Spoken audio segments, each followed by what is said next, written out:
क्या सारे दूसरे प्रोफेसर्स लोगों को ये बात हजम हुई, या आपको एकाएक स्वीकार किया? सही बात तो जाति का जो टैग है वो हरदम लगा रहता था। वो आप तो एक तो आपके नाम के साथ कोई ऐसा जाति सूचक नाम नहीं था, प्रोफेसर श्यामलाल। मैं केवल श्यामलाल ही लिखता तो वो लोग यूं कुरेदते थे कि आगे क्या? नहीं, उनको मालूम भी था। अच्छा, वो जोधपुर गए तो सबको वो सारे तो जोधपुर आपकी के ज्वाइनिंग से पहले ही पता चल गया कि एक भंगी आ रहा है, वो वाइस चांसलर बन गया और हमारे आगे चेयर पे बैठेगा, हमसे बड़ी कुर्सी पे बैठेंगे। 3 साल के जो कार्यकाल में जैसा कि आज भी हम सुनते हैं कि आपने इस जो वंचित दलित समुदाय के लोगों के भले के लिए, क्योंकि आपने उस व्यवस्था को देखा और भोगा था, कल्याण के लिए आपने काफ़ी काम किया, ऐसा सुना। उसमें से कोई 1-2 बातें बताएं। ऐसा है कि जोधपुर यूनिवर्सिटी का जो अनुभव मेरा रहा है वो बहुत खट्टा मीठा रहा है जी। खट्टा मीठा इस मायने में कि जोधपुर यूनिवर्सिटी की पैदाइश से ही मेरा उस विश्वविद्यालय के साथ में संबंध रहा, क्योंकि ये 62 में बनी और 62 में ही मैंने फर्स्ट ईयर के अंदर दाखिला ले लिया था डॉक्टर साहब। तो मैं जानता था, हमें जब स्कॉलरशिप मिलती थी और जब स्कॉलरशिप के लिए हम ऑफिस में जाते थे, तो हमें 2-2 घंटे तक ये धूप में खड़े रखते थे। और वो क्या मन नहीं मानता था कि स्कॉलरशिप के पैसे देवे इनको। और वो क्या कहते थे, ये कांग्रेस के सही दामाद है। ओहो।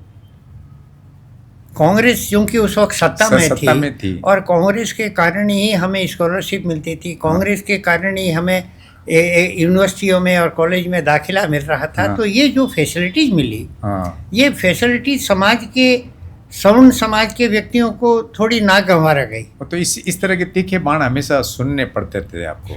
मतलब जब भी हम जाते थे एडमिशन के लिए जाते या कोई क्वारी करने के लिए जाते थे, तो वो ये कहता, अरे भाई ये तो कांग्रेस के दामाद है यार, इनका काम पहले कर। अच्छा, आप जोधपुर में वीसी थे तो उस टाइम कोई पूरी यूनिवर्सिटी, जोधपुर यूनिवर्सिटी के अंदर कोई शेड्यूल कास्ट का प्रोफेसर था? मेरी जानकारी में नहीं था, इसलिए नहीं था कि वहाँ पर रिजर्वेशन पॉलिसी लागू ही नहीं की थी। कोई ओबीसी का भी नहीं था? ओबीसी के रहे होंगे, लेकिन वो अपनी काबिलियत पर आए होंगे। रिजर्वेशन कोटा के, रिजर्वेशन रोस्टर का कोई कुछ नहीं था, मतलब कुछ ही जातियों का दबदबा था प्रोफेसर के अंदर। एक बात और बता दें, वहाँ पर जातियों की जब आपने बात छेड़ दी है, तो वहाँ पर जो वाद थे ना, मैं उनका भी जिक्र कर दूं। वहाँ पर जो है पुष्करणावाद था, मतलब जोधपुर के अंदर पुष्करना ब्राह्मणों का दबदबा। फिर जैनीवाद, ओसवालवाद कहते थे, ओसवाल श्वेतांबर जैन जो ये होते थे। फिर कायस्थवाद माथुर, ये भी बहुत है। लेकिन ये सब हर नौकरियों में, कोर्ट्स में, एजुकेशन सब जगह यही थे। तो यही दबदबा था यूनिवर्सिटी के अंदर। यूनिवर्सिटी में भी यही माहौल था, इन्हीं का माहौल था। और जब मैं गया तो मेरे को लगा कि यहाँ का माहौल किस तरीके का है। फिर मैंने जो है कि नहीं, वहाँ पर रिजर्वेशन की पॉलिसी लागू करने की जब बात सोची, तो मेरा जितना विरोध हुआ, शायद संभवतः वो यूनिवर्सिटी के इतिहास में पहला विवाद होगा। लेकिन चूँकि मैं एक सही कानून के हिसाब से काम कर रहा था जी, और रिक्रूटमेंट करना यूनिवर्सिटी एडमिनिस्ट्रेशन और संविधान के हिसाब से वाजिब था जी, तो मैंने रिक्रूटमेंट करना शुरू किया। रिक्रूटमेंट शुरू किया तो जो टेम्परेरी लेक्चर थे, जो बैकडोर एंट्री से आ गए थे और जो बहुत रसूखदार परिवारों से ताल्लुक़ रख रहे थे, और उस टाइम आना बहुत आसान था उनके लिए तो आसान था। टेम्परेरी फिर परमानेंट हो जाते।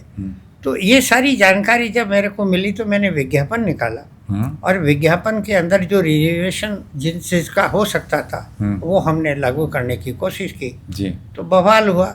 और आप देखेंगे कि जो राजनीतिक दल वीकर सेक्शन की हिमायत करते हैं ओपन वे में, वो तक मेरा विरोध करने लगे।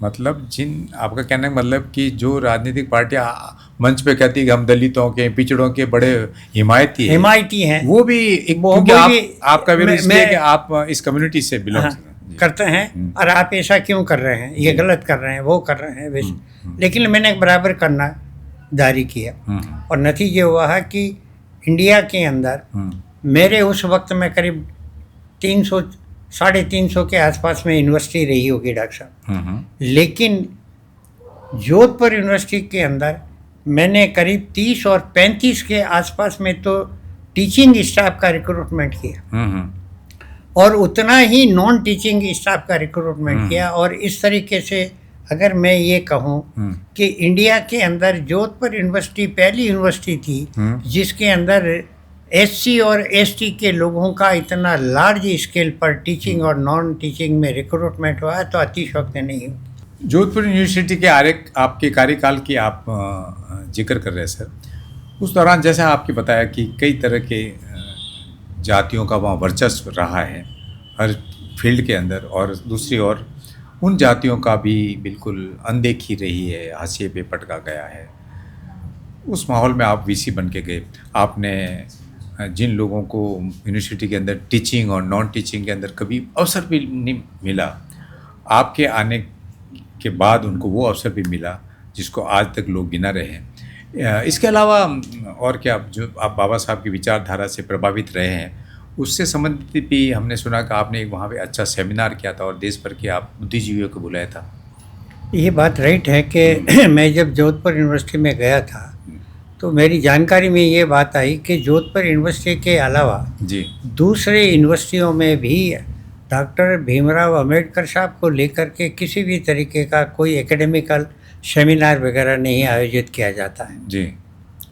और जब मेरे को ये अवसर मिला तो मैंने जो है कि सेमिनार का जो है कि आयोजन किया और उसके अंदर आप ताजुब करोगे कि मैंने सुप्रीम कोर्ट के उस वक्त के जो जज साहिबान थे जी उनको मैंने बुलाया, राजस्थान हाई कोर्ट से जो जज साहिबान थे उनको मैंने याद किया जी। और राजस्थान हाई कोर्ट के अंदर जो लॉयर थे जी, जो कानून के ज्ञाता थे उन लोगों को मैंने बुलाया। एकेडमिक जगत के लोग तो मेरे पास में थे ही, लेकिन आपके जेएनयू यूनिवर्सिटी से मैंने जो है थोरट साहब को बुलाया। उस वक्त थोरट साहब अपने जेएनयू यूनिवर्सिटी के अंदर इकोनॉमिक्स के प्रोफेसर थे, उनको मैंने बुलाया। भगवान दास जी को बुलाया। भगवान दास जी का बड़ा नाम है, जिन्होंने तो भगवान दास जी मैत्र कम्युनिटी में पैदा हुए थे। बिल्कुल, उनकी लिखी हुई भी एक किताब है मैं भंगी हूँ, बहुत पॉपुलर है किताब, उनको भी बुलाया और वो आपने वहाँ सेमिनार यूनिवर्सिटी कैंपस में आयोजित किया। यूनिवर्सिटी में किया और सबसे बड़ी बात यह है कि उसके बाद में जितने भी पेपर प्रेजेंट किए गए थे अलग अलग स्कॉलर्स के द्वारा, उन स्कॉलर्स के पेपर को जब मैंने बुक फॉर्म के अंदर पब्लिश किया जी, तो उसका रिलीज फंक्शन भी मैंने राजभवन से करवाया था। बहुत बड़ी बात। और उसके बाद में आप देखोगे कि उसके अंदर जो आर्टिकल रखे जो इंक्लूड किए गए थे उनका रिव्यू करने वाले ने भी उसकी जो प्रशंसा की उसका कोई मुकाबला नहीं जी। और आज तक उसके 2 या 3 एडिशन निकल चुके हैं। मतलब इतने ओरिजिनल आर्टिकल्स उस वक्त के स्कॉलर्स ने जी और लोगों ने पेश किए। और ये जोधपुर के दौरान जो आपके साथ पढ़े लिखे लोग और सामाजिक मुद्दों पे जो आंदोलन चलाते वो भी उस दौरान जुड़े, खुश हुए होंगे, खुश भी हुए, जुड़े भी है और उनको एक मतलब हौसला अफजाई हुआ कि कोई तो बंदा ऐसा आया है जो कि हमें सुनता भी है और जो हमारे जेन्युइन काम है उनको वो करता भी है। तो इस तरीके से मैंने वहाँ रह कर के जो कुछ समाज के संदर्भ में लीगल वे में मैं कर सकता था उनको मैंने किया। और इसके अलावा एक बात और मैं कहना चाहता हूँ, हालांकि मैं वहाँ यूनिवर्सिटी का स्टूडेंट्स भी रहा, बाबू लोगों को भी जानता था, टीचरों को भी जानता था, लेकिन मैंने उन तमाम प्रिजुडिस को परे रखा था और मैंने कहा कि ये मेरे को एक अवसर मिला है जी। जिस यूनिवर्सिटी के कारण मैं पढ़ लिख करके और इन मुकाम तक पहुंचा हूं, आज उसी यूनिवर्सिटी को सर्व करने का मुझे मौका मिला है, तो मैं बगैर किसी प्रिजुडिस के मैं अपनी इस संस्थान को जो है कि फलता और फूलता और उसके लिए कुछ करना चाहता और वो मैंने किया जी। जिसको आज भी जोधपुर विश्वविद्यालय के टीचर और एडमिनिस्ट्रेशन से जुड़े हुए लोग याद करते हैं। बिल्कुल, पूर्वाग्रहों को छोड़कर आपने सभी जाति अपनी कौम के लिए तो किया है, लेकिन दूसरी जाति बिरादरी के लोगों को भी जो टीचिंग नॉन टीचिंग में है उनके भले के लिए आपने बहुत काम किया। उसके बाद सर वीसी आप जोधपुर रहे, फिर उसके बाद में जब मेरा 3 साल का टेन्योर पूरा हो गया तो वापस मैं राजस्थान यूनिवर्सिटी में आ गया और डिपार्टमेंट को एज ए प्रोफेसर के तौर पर मैंने ज्वाइन कर लिया जी। और उसी दौरान के अंदर 2002 के अंदर कमल साहब का रिटायरमेंट हो चुका था और पोस्ट जो है कि वो खाली थी जी। और उसी दौरान के अंदर मेरे को राजभवन से एक मैसेज मिलता है टेलीफोनिक कि आप अगर आ सकते हो तो ज़रा आइए, आपसे कुछ बातचीत करनी है। तो मैं अपनी लड़की को लेकर के राजभवन पहुंचता हूं। राजभवन पहुंचता हूं, चाय सर्व की जाती है। चाय पीने के बाद के अंदर मैंने ऐसे ही उनसे पूछा राजभवन से अधिकारी से कि आपने मुझे बुलाया है तो कोई काम हो तो ज़रा बताइए। मेरा इतना तो कहना हुआ डॉक्टर साहब, और आप ताजुब करेंगे कि उस अधिकारी ने अपने ड्रॉवर को खोल करके और मुझे अपॉइंटमेंट ऑर्डर दे दिया। और अपॉइंटमेंट ऑर्डर था कि go and join the Rajasthan university as a vice chancellor. और मैंने ज्वाइन किया जा कर के, और जितने समय तक मैं रहा उस समय तक जो मैं यूनिवर्सिटी को अपनी सर्विसेज दे सकता था वो मैंने सर्विसेज दी। लेकिन यहाँ एक बात ज़रूर मैं कहना चाहूँगा कि यहाँ पर भी मुझे कास्टिज्म से संबंध रखने वाले दुराग्रह का सामना करना पड़ा। पग पग पर मतलब पग पर मुझे यूं कहिए कि ह्यूमिलेशन किया गया। आप प्रतिभाशाली थी, फिर भी आपकी प्रतिभा को जगह जगह आपको प्रमाणित करना पड़ा, दिखाना पड़ा, प्रमाणित करना पड़ा। और वो प्रमाणित इस मायने में क्या कि जोधपुर यूनिवर्सिटी के अंदर मैंने यूनिवर्सिटी को जिस मुकाम पर ला करके छोड़ा था वो एक मिसाल थी। यानी राजस्थान के अंदर राजस्थान विश्वविद्यालय के बाद में जोधपुर विश्वविद्यालय अपनी चरम सीमा पर था, और आज भी लोग उस वक्त को याद करते हैं। यहाँ जब मैंने कुछ, मेरा नाम भी पैनल में आ चुका था परमानेंट, जो सिलेक्शन हो रहा था वाइस चांसलर का जी। लेकिन यहाँ भी कुछ लोगों की मानसिकता ने मेरे रास्ते के अंदर रोड़े अटकाए। वो क्या? अब वो रोड़े इस मायने में कि मैं तो ठहरा था एक मेहतर जाति का कैंडिडेट, और दूसरे जो कैंडिडेट थे वो काफ़ी उच्च जातियों के थे, सौम्य जातियों के थे। तो सारी लोबियाँ उनके पक्ष में हो गई, और मेरे को उन्होंने नकारने के लिए अभियान चला दिया कि दूसरे का किसी का हो जाए लेकिन श्यामलाल का नहीं होना।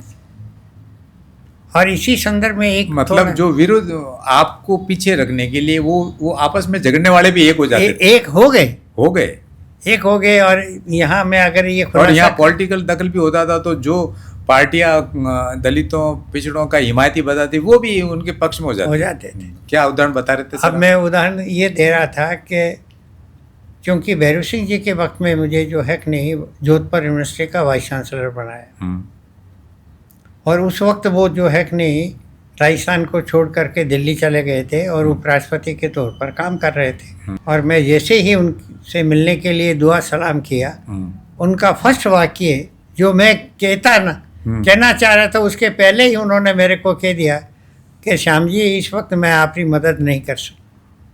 इतना कहना ही मैं समझ गया कि मेरे दरवाजे सब तरीके से बंद कर दिए गए हैं। मतलब यूनिवर्सिटी के अंदर जो जातिगत जो माहौल था उनको भी भनक लग गई कि ऐसे माहौल में वो आपकी मदद नहीं कर पाएंगे। और ये बात फैक्ट है, उनको भी लोगों ने जाकर के अप्रोच किया कि इनको नहीं आने देना, इनको नहीं आने देना। और वही हुआ। मेरी जगह फिर जो है नहीं एक KL शर्मा साहब थे, उन KL शर्मा साहब का सिलेक्शन हुआ। और वो KL शर्मा साहब भी कोई 2-2.5 साल तक रहे और बाद में वो भी रिज़ाइन करके चले गए। लेकिन आपको पीछे रख दिया दोबारा वापस यहाँ पे। पहले एक्टिंग आप VC थे जयपुर यूनिवर्सिटी के, वो परमानेंट नहीं होने दिया। इसके बाद में फिर मेरा जब ये KL शर्मा साहब चले गए तो फिर वैकेंसी हो गई, और वैकेंसी के कारण फिर पैनल बना। उस पैनल में फिर मेरा नाम था। और उस दौरान में एक बात और कहता हूँ, प्रतिभा पाटिल उस वक्त जो है कि गवर्नर थी, और प्रतिभा पाटिल को मैंने जाकर के व्यक्तिगत तौर पर कहा था जी कि मैं इस समाज को बिलोंग करता हूँ और मेरा इतना सारा वर्क है और मुझे आपका थोड़ा मार्गदर्शन चाहिए। उस लेडी ने सुना जरूर था मेरे को, लेकिन ताजुब की बात है कि आप ताजुब करोगे, वो किसी फंक्शन में झुंझुनू या कहीं सीकर जा रही थी। ससुराल था उनका सीकर था ना। तो वहाँ वो किसी फंक्शन में जा रही थी, और रात्रि को 12 बजे उन्होंने VC के अपॉइंटमेंट के ऑर्डर इश्यू किए। और वो VC कौन था?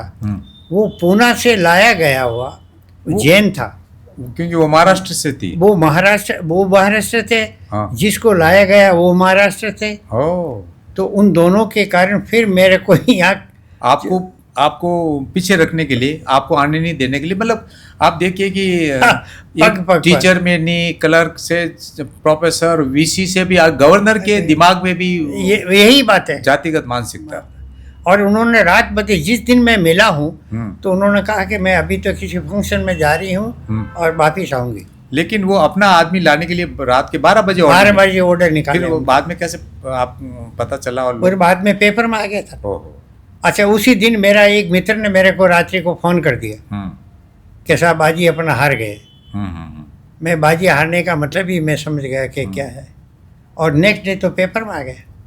ये फिर एक कड़वा अनुभव आपके साथ मेरे साथ मेरा लग गया। उसके बाद सर राजस्थान, उसके बाद में तो फिर मैं पटना, मुझे जो नहीं, पटना के पहले एक अवसर जब मैंने KL शर्मा साहब को चार्ज दे दिया तो मुझे Indian Council of Social Research, जी, एक मानी हुई संस्था है गवर्नमेंट ऑफ इंडिया की, हाँ, उसने मुझे अम्बेडकर नेशनल फेलोशिप अवार्ड कर दी थी।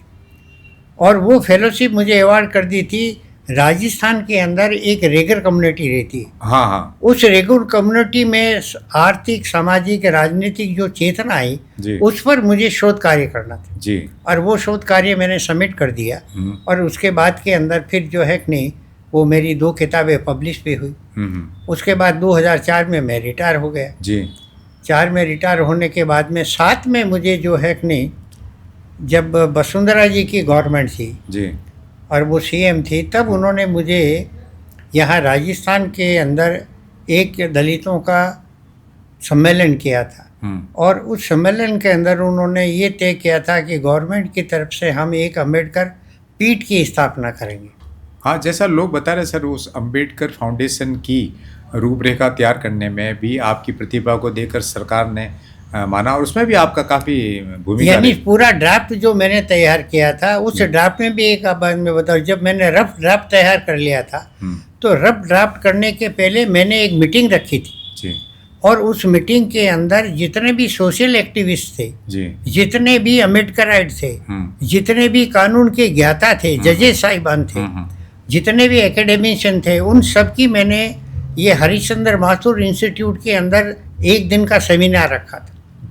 और वो ड्राफ्ट जब मैंने पेश किया तो उन्होंने मेरे से जो सवाल किए, वो सवालों के मैंने जवाब दिए, उनके सजेशन को इनकॉर्पोरेट किया और रीराइट करके फिर मैंने गवर्नमेंट को सबमिट किया। वसुंधरा जी ने उसको कैबिनेट में रखा जी, और कैबिनेट ने जब उसको पास कर दिया, अप्रूव कर दिया, तब वो एक्ट बना। और ये अम्बेडकर पीठ जो जमवा रामगढ़ के पास है, आपने इतनी मेहनत की सर, आपने यूनिवर्सिटीज़ के VC का अनुभव के साथ आपने जो इतना सपना देखा था, लेकिन बाद के लोगों ने वो जिम्मेवारी निभाई नहीं, और अम्बेडकर पीठ का जो बुरा हाल हुआ वो आज सबके सामने है। इसके बाद भी तो सर आपने उदयपुर के अंदर शायद एक कोई सिलेक्शन कमेटी के भी आप उदयपुर में मेरा 2 तरीके का रोल रहा है जी।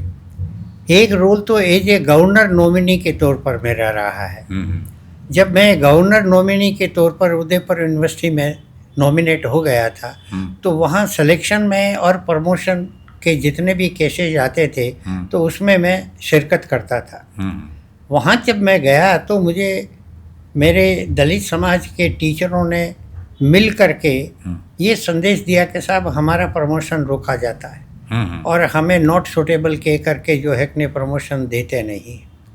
और मेरा जब नॉमिनेशन हो गया तो उनको एक आस उम्मीद बनी कि हमारा नुमाइंदा है तो शायद हमारी बात सुनेगा, तो उन्होंने मेरे को जिस तरह की बातें बताई और उसके बाद में आप देखिए कि मैंने सारे टीचरों को प्रमोट करवाया। जो लेक्चर थे उनको एसोसिएट प्रोफेसर बनाया, जो एसोसिएट थे उनको मैंने प्रोफेसर बनवाया जी, जबकि वो काबिल थे लेकिन उनको जानबूझकर मतलब वहाँ पर भी तो कास्ट प्रिजुडिस है ना डॉक्टर साहब जी। कास्ट के संदर्भ में लोगों की जो मानसिकता है वो मानसिकता मुल्क की आज़ादी के बाद में बदली नहीं है, ये तो उनकी मजबूरियां हैं जो आपको और हमें स्वीकार कर लेते हैं। ये तो बाबा साहब की वजह से संविधान के तहत तो आरक्षण मिल गया, थोड़ा इस वजह से अवसर मिल गया, नहीं तो वो सारे दरवाजे बंद थे। अभी भी तो वो तो बंद करने की ही बात करता है। अब आप देख लेने के प्रमोशन में तो हर टीचर को प्रमोट कीजिए आप, लेकिन चूंकि एससी के होते थे तो जैसा कि उन और एक पोस्ट निकालते ताकि वो तो रिजर्वेशन पर है, लेकिन प्रमोशन में तो उनको उनका हक बनता है प्रमोट कीजिए, लेकिन प्रमोट नहीं करते थे तो वो प्रोफेसर नहीं बन पाते थे। VC तक तो पहुंचने की बात है। तो उदयपुर में उस समिति के आपकी कोई उपलब्धि रही उस दौरान? एक उपलब्धि का मैं जिक्र करना चाहूँगा जी। एक पोस्ट निकाली थी उदयपुर यूनिवर्सिटी ने।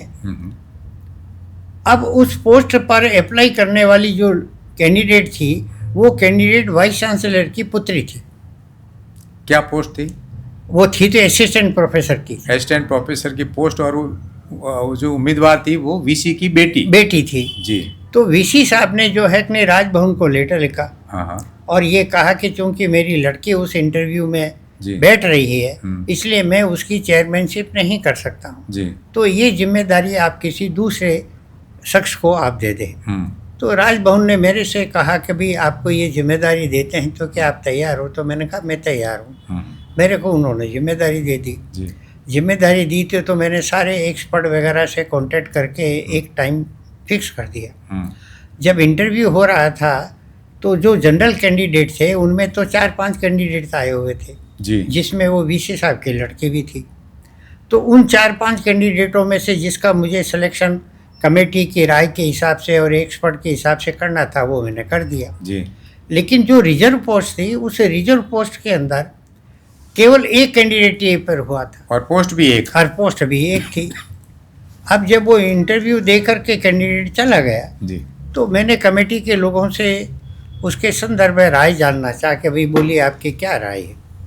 तो मैंने डीन साहब से बात की तो डीन ने कहा साहब कैंडिडेट तो एक ही है, अब हमारे सामने कोई कंपैरिजन तो है नहीं जी। कि किसको ले किसको नहीं ले। तो मैंने कहा क्या करें बोलो? तो उन्होंने कहा कि इसको री एडवर्टाइज कीजिए। मैंने कहा चलिए। फिर मैंने जो डिपार्टमेंट का हेड था उससे मैंने बातचीत की तो मैंने कहा आप बोलिए आपके, तो उसका भी यही कहना है कि श्रीमान एक ही है, इसके लिए तो री एडवर्टाइज करें ताकि 2-3 कैंडिडेटों में से जो बेस्ट होगा उसको हम ले लेंगे। तो इस तरीके से करके मैंने एक दो और भी दूसरे जो सिंडिकेट के मेंबर थे उनसे भी पूछा।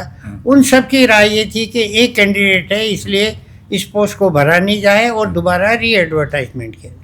तो आपको ऐसा लगा कि क्योंकि शेड्यूल कास्ट की पोस्ट है इसलिए क्या, नहीं तो उनकी होती तो वो रफा दफा कर देते। लेकिन फिर बात के अंदर मैंने एक्सपर्ट से पूछा, मैंने कहा साहब आप एक्सपर्ट है और आपकी राय के ऊपर ही सिलेक्शन बेस करता है जी, आपका क्या कहना है? अगर मैं इस कैंडिडेट का चयन करता हूँ जी तो क्या ये आगे चल करके यूनिवर्सिटी के अंदर अपनी काबिलियत के हिसाब से अपना परफॉर्मेंस दिखा पाएगा?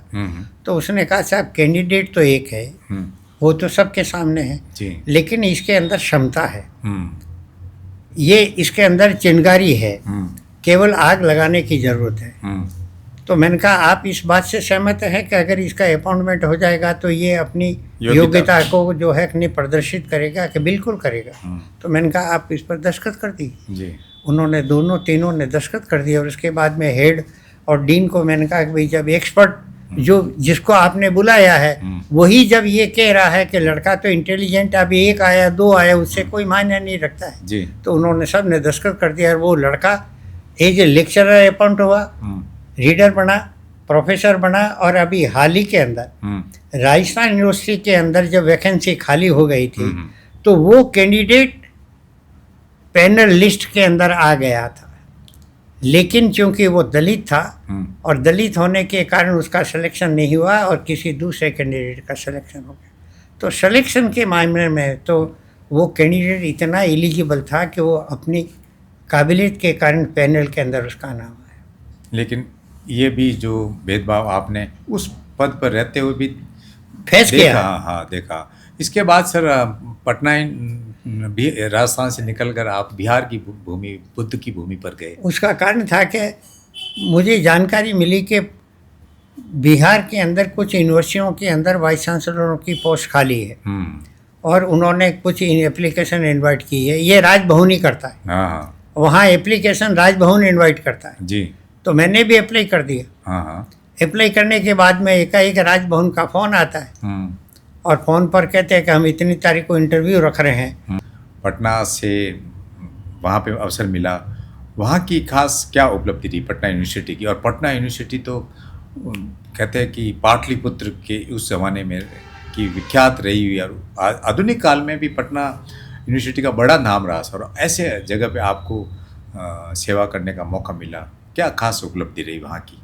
वहाँ की 2 उपलब्धियों के बारे में मैं जिक्र करना चाहूँगा, बल्कि यूँ कहूँ कि मैं 3 की बात करूँ जी। पहली बात तो ये है कि मैं राजस्थान का था, आउटसाइडर था, वहाँ की लोकल भाषा से मैं वाकिफ़ नहीं था और फिर बिहार के बाबत में जिस प्रकार की बातें सुन रहे थे उस हिसाब से काम करना बड़ा मुश्किल था। लेकिन वहाँ पर भी मैंने एक्ट के हिसाब से ही काम किया। तो वहाँ पर मैंने देखा कि पाँच या 6 प्रिंसिपल की पोस्टें वैकेंट पड़ी हुई है और काफ़ी लंबे समय से पड़ी हुई थी वैकेंट। कोई भरने की हिम्मत नहीं कर पा रहा था। लेकिन मैंने विज्ञापन निकाला और विज्ञापन के माध्यम से जिन कैंडिडेट का मैंने सिलेक्शन किया वो 6 में से मेजॉरिटी के अंदर यानी 3 या 4 जने जो थे वो सारे ओबीसी के थे। ये पहला अवसर था जबकि ओबीसी के इन 4 या 3 लोगों को मैंने जो है नहीं एज ए प्रिंसिपल वहाँ के कॉलेजेस के तौर पर सेलेक्ट किया था। और वो सारी कॉलेजेस अपने आप में एक यूनिवर्सिटी है। डॉक्टर साहब एक बात बताता पटना की, जो यूनिवर्सिटी से हमारी एफिलेटेड थी।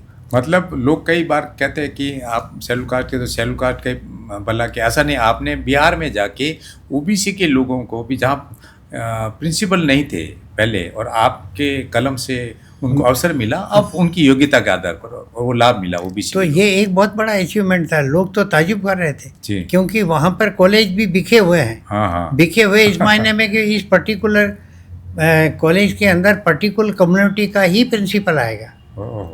उस तमाम बातों को मैंने फेस करते हुए ऐसे लोगों का सिलेक्शन किया जो अपनी काबिलियत के अंदर अपने फील्ड के अंदर नंबर 1 के थे डॉक्टर। लेकिन अवसर नहीं मिला। अवसर उनको मिला नहीं। और मेरे को जब अवसर मिला तो मैंने उन सब का अपॉइंटमेंट कर दिया। एक तो उपलब्धि ये थी। दूसरा ये था कि मेरे जाने के बहुत पहले उन्होंने टीचरों का रिक्रूटमेंट कर दिया था।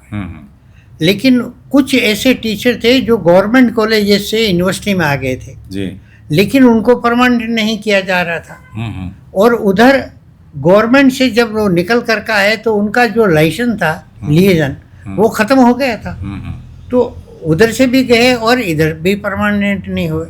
तो मेरे सामने जब ये सारे तथ्य आए, चूँकि कोर्ट केस भी हो चुका था, तब मैंने अपने तरीके से लीगल एडवाइस वगैरह ले लुई करके मैंने ये कहा कि इनको परमानेंट किया जाता है बशर्ते कि ये अगर कोर्ट का डिसीजन इनके अगेंस्ट में जाता है तो ये ऐसी स्थिति के अंदर जो है कि स्वतः ही सेवा समाप्ति की मानी जाएगी। इस तरीका का मैंने ऑर्डर निकाला और आज तक वो परमानेंट के तौर पर काम कर रहे हैं। बहुत बड़ी उपलब्धि सर।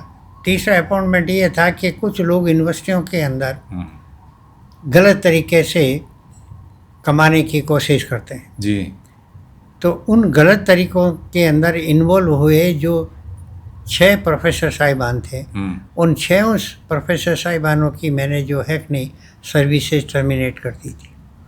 ये उस यूनिवर्सिटी के इतिहास में पहला एक मौका था कि जब एक दलित ने इतना बड़ा डिसीजन लिया और वो भी मैंने लीगल वे में डिसीजन लिया। जो भी हमारे एक्ट के अंदर प्रावधान है उन प्रावधानों का मैंने टोटली पालन किया और उसके बाद के अंदर मैंने किया।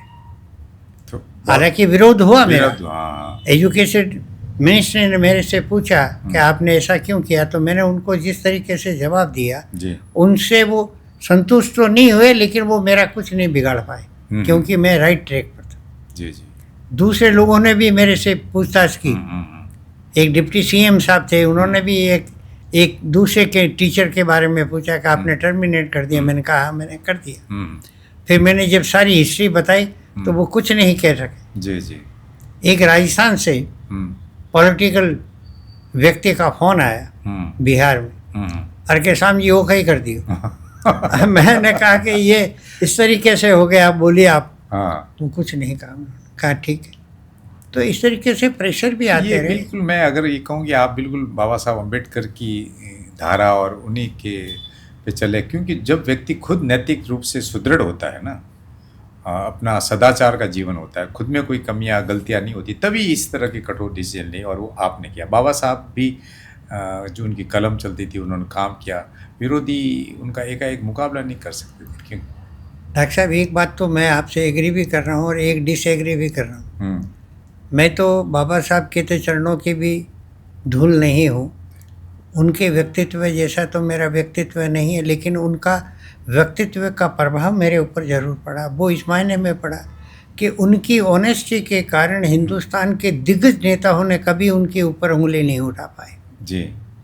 वरना हमारी तो थोड़ी सी भी जाने अनजाने में भी भूल चूक हो जाए तो बात का पतंगड़ बना लेते हैं, जो का ताड़ बन के उसको फंसा देते हैं और दूसरों की गलतियां लाख हो उनको माफ छुपा करके माफ कर देते। ये आपने देखा सारा। और ये देखने का मेरा हमेशा ही रहा, उसी के कारण जोधपुर में मैं सक्सेस रहा, जयपुर में रहा और पटना में रहा। वहाँ की कॉलेज को ऑक्सफोर्ड कॉलेज के तौर पर यूनिवर्सिटी को कहा जाता है और ये हिंदुस्तान की 7वीं ओल्डेस्ट यूनिवर्सिटी है। जी जी। पटना में रहने के बाद आप फिर राजस्थान की भूमि भी वापिस मैं जयपुर आ गया, क्योंकि आप रहने वाली मातृभूमि आपकी जोधपुर है और आपने जयपुर में परिवार रहता था, आप जयपुर आ गए। बात आपने बाबा साहब का जिक्र किया, उनके व्यक्तित्व और कृतित्व की बात की। आपके व्यक्तित्व के निर्माण में उनकी विचारधारा का कितना असर मानते हैं आप? ऐसा था कि एक वक्त था जब मैं स्कूल स्तर का विद्यार्थी था डॉक्टर साहब, तब तो मेरी श्रद्धा जो है कि कुछ दूसरे मतलब नेताओं के प्रति थी। हाँ। लेकिन जैसे ही मैं यूनिवर्सिटी में प्रवेश लिया और उसके बाद में जब मुझे साहित्य को पढ़ने का मौका मिला जी, तो मेरे घर के अंदर और ख़ास करके मेरे स्टडी कमरे के अंदर जितनी भी वो तस्वीरें लगा रखी थी मैंने, उन सारी तस्वीरों को मैंने हटवा दिया और मैंने डॉक्टर भीमराव अम्बेडकर की तस्वीर को लगा दी जी। उनकी ज़िंदगी का मेरे ऊपर इतना प्रभाव है कि जिसका मैं बयान नहीं कर सकता, नंबर 1। दूसरा, मेरे परिवार के अंदर कबीरपंथी का बड़ा ज़बरदस्त प्रभाव रहा है। बाबा साहब के पूर्वज भी कबीरपंथी नाथ थे और आपके परिवार में भी वो भी रहा। मेरे पिताजी कबीर पंथ के नंबर 1 थे अगुवाई के तौर पर, और भजनों के अंदर वो कबीर के ही भजन गाया करते थे। बहुत अच्छी समण परंपरा। तो उस परंपरा का मेरे ऊपर भी प्रभाव पड़ा जी। अम्बेडकर साहब के साहित्य को पढ़ने से उनका प्रभाव पड़ा।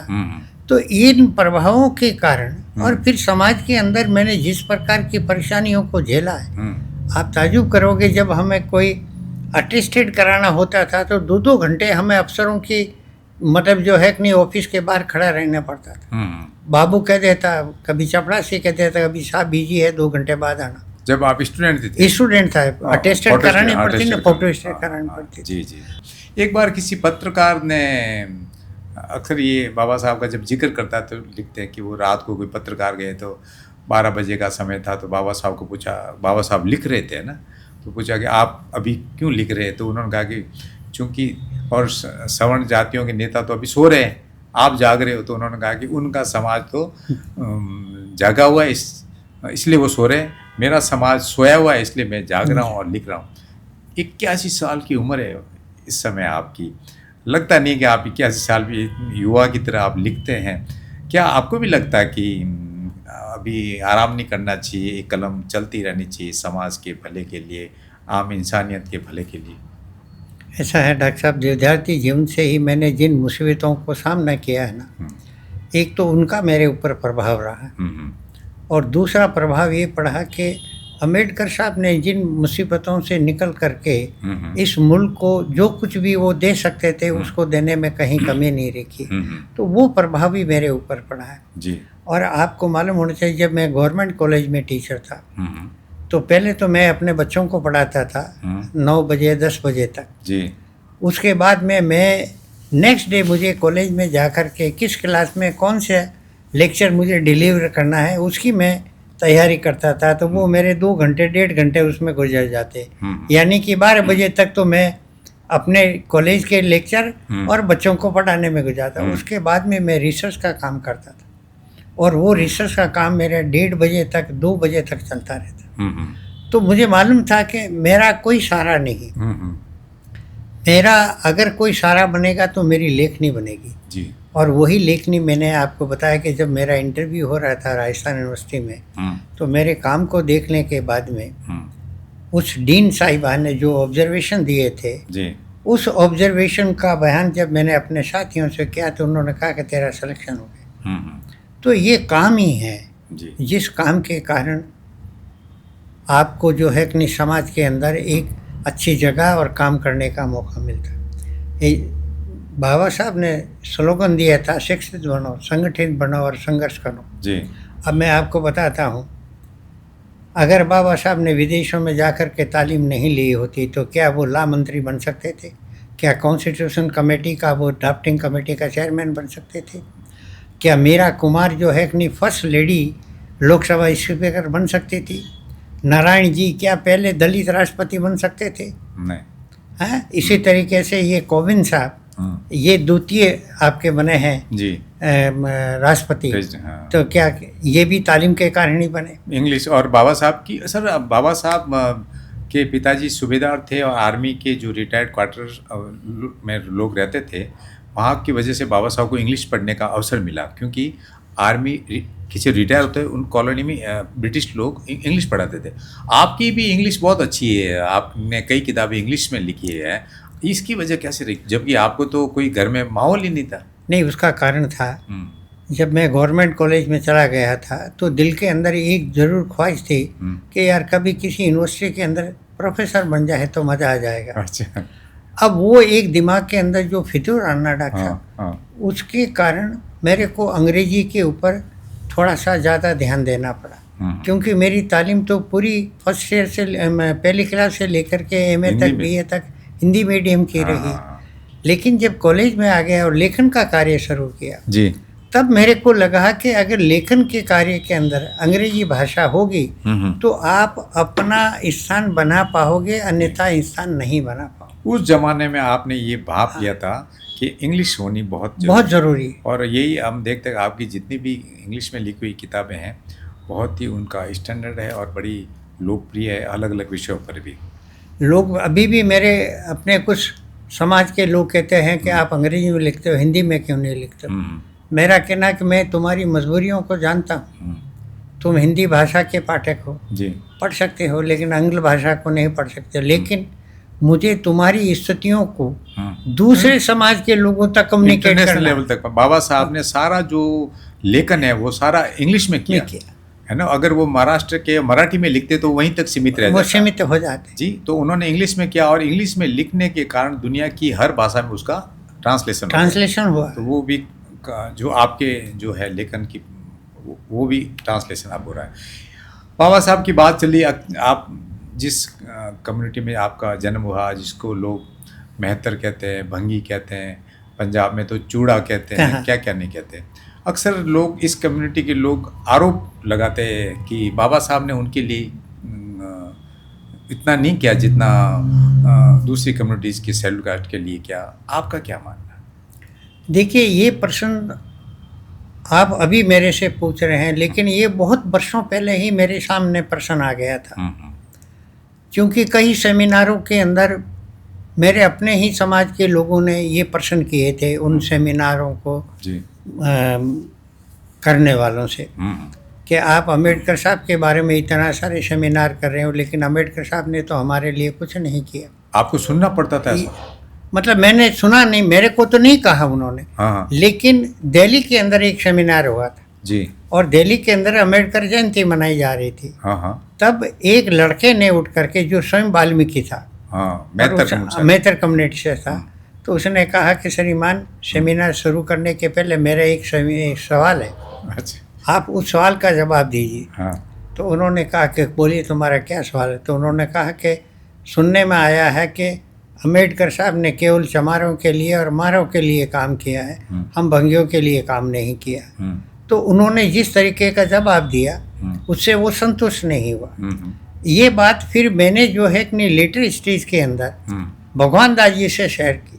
भगवान दास जी जो शिमला के और बाबा साहब की प्रतिभा से बहुत प्रभावित थे, और उन्होंने किताब लिखी है मैं भंगी हूँ, और वो बहुत पॉपुलर हुई है। उनकी एक किताब और है सर, डॉक्टर अंबेडकर और भंगी जातियाँ, और वाल्मीकि और भंगी जातियाँ। इस पर अपन बाद में चर्चा करें। आप उस घटना का जिक्र कर रहे हैं, वो जो सभा हो रही थी उसमें भगवान दास जी भी थे जी। तो भगवान दास जी से मैंने सवाल किया, तो भगवान दास जी ने कहा कि एक बात और मैं कहना, ये लड़का तो प्रश्न उठा रहा है, सर तो उठा ही रहा है, लेकिन ये जो बिंदेश्वर पाठक है, जो सुलभ इंटरनेशनल चलाता है जी, है ना, इसने भी एक कोई स्टेटमेंट दिया है, और वो स्टेटमेंट सरिता के अंदर प्रकाशित हुआ जी।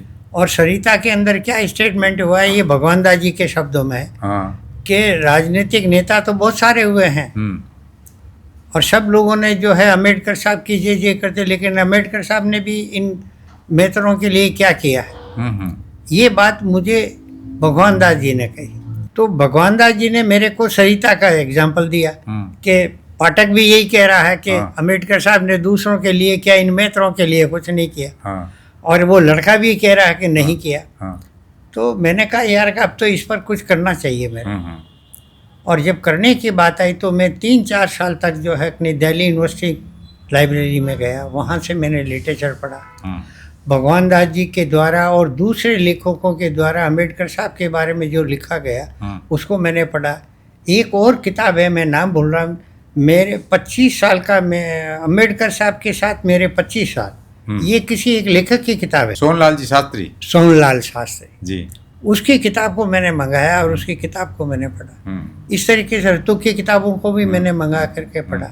और उसके बाद में फिर मैंने अपने तरीके से लेखनी उठाई। तो फिर मैंने किताब पब्लिश की, 2022 की शायद बात है जी। और उसका टाइटल भी मैंने लिखा अम्बेडकर एंड भंगीज। और उसके अंदर किताब इंग्लिश में और उसका टाइटल है अम्बेडकर एंड भंगीज जी।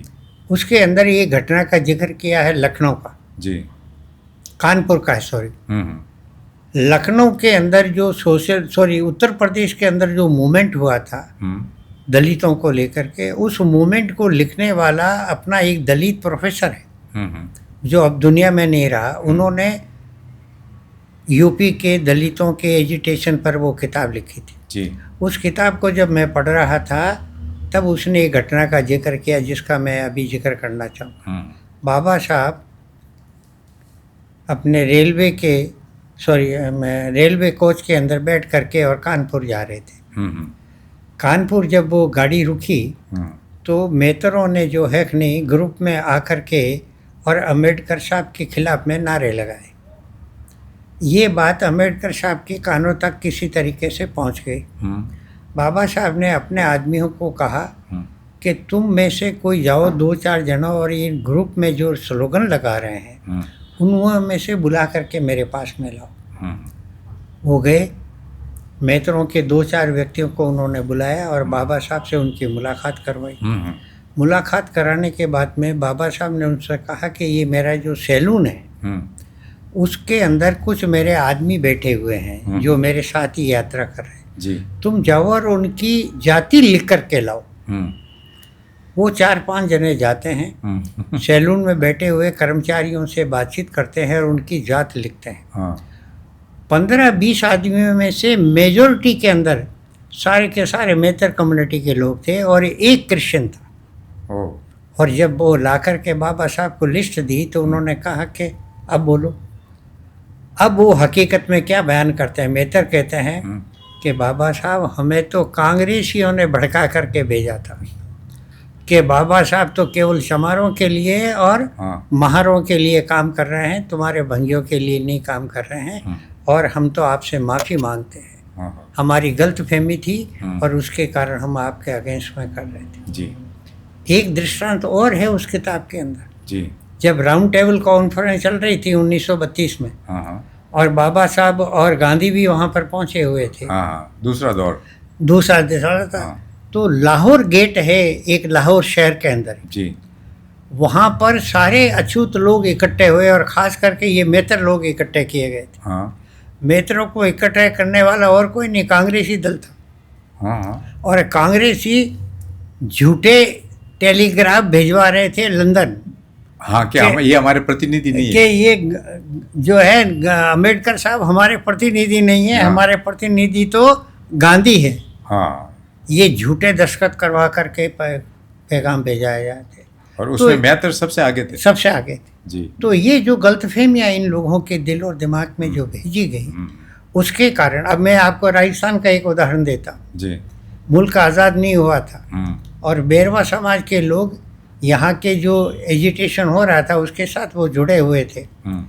एक बजाज नगर का, जहाँ बजाज नगर के अंदर आपको मालूम है बेरवा बस्ती बसी हुई है, मैं नाम भूल रहा हूँ शख्स का, मैंने इंटरव्यू लिया था, आर्य का था, कोई ऐसे ही होना चाहिए। उससे मैंने इंटरव्यू लिया तो वो कांग्रेस के साथ में जुड़ा हुआ था। तो ये छोटी चौपड़ या बड़ी चौपड़ जो है अपनी, वहाँ पर सड़क के ऊपर जो है कि ये पोर्ट्रेट जो होते हैं वो बेचने वाले थे जी।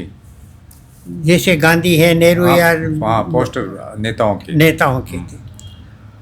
उसमें से एक जना जो है कि नहीं, ये आर्य, जिसका नाम शायद आर्य था या क्या था, चलो कोई भी हो गए, लेकिन हाँ, वो बेच रहे थे वहाँ। बेच नहीं रहा था, वो देख रहा था। हाँ हाँ वो गौर से देख रहा था कि अम्बेडकर साहब की शक्ल वाला पोस्टर का। हाँ हाँ हाँ लेकिन एक गांधीवादी आ गया, हाँ तो वो उसको गौर से देख रहा था कि ये इस फोटो को क्यों देख रहा है। हाँ हाँ फोटो देखने के बाद में दूसरे दिन जब वो मिले, हाँ तो उसको कहा कि आइंदा तूने अम्बेडकर साहब की फोटो देखने की कोशिश की हाँ। तो तेरे को यहाँ से निकलवा दूंगा। ओह। ये उनकी सोच थी। और इस बात का जिक्र मैंने बैरवा समाज का जो इतिहास लिखा है ना, उसके अंदर मैंने जिक्र किया। तो ये मानसिकता थी राजनीतिक दलों के अंदर काम करने वाले कार्यकर्ताओं की और राजनीतिक नेताओं की, चाहे वो मुल्क की आज़ादी का दौर हो डॉक्टर साहब, और चाहे मुल्क की आज़ादी के बाद का दौर हो। तो बाबा साहब को अपने ही समाज के लोगों का भी गलतफहमी के कारण विरोध झेलना पड़ा। उनको इलेक्शन में भी हराया, सामने खड़े हो गए, इवन कि जैसे अहमदाबाद जैसी जगह में काले झंडे पे। आपको भी कभी अपने जाति बिरादरी में आपकी प्रगतिशील विचारों को लेकर, लेखन को लेकर, विभाग टिप्पणियों को लेकर कभी समाज ने विरोध किया या आपको सम्मान किया, स्वीकारा? वो सम्मान तो करना दूर की बात है, वो उनके अपने हिस्से की बात है। हाँ। लेकिन इतना जरूर है कि उन्होंने मेरे को हमेशा दूसरी निगाह से ही देखा। कभी उन्होंने मेरे को अपने नज़दीक लाने का प्रयास नहीं किया। मैं बहुत कोशिश करता रहा उनके साथ, अभी भी मैं जाता हूँ समाज के लोगों के साथ में, उठता हूँ, बैठता हूँ, लेकिन वो अपने तरीके से सोचते हैं, वो अपनित्व की भावना से नहीं देखते।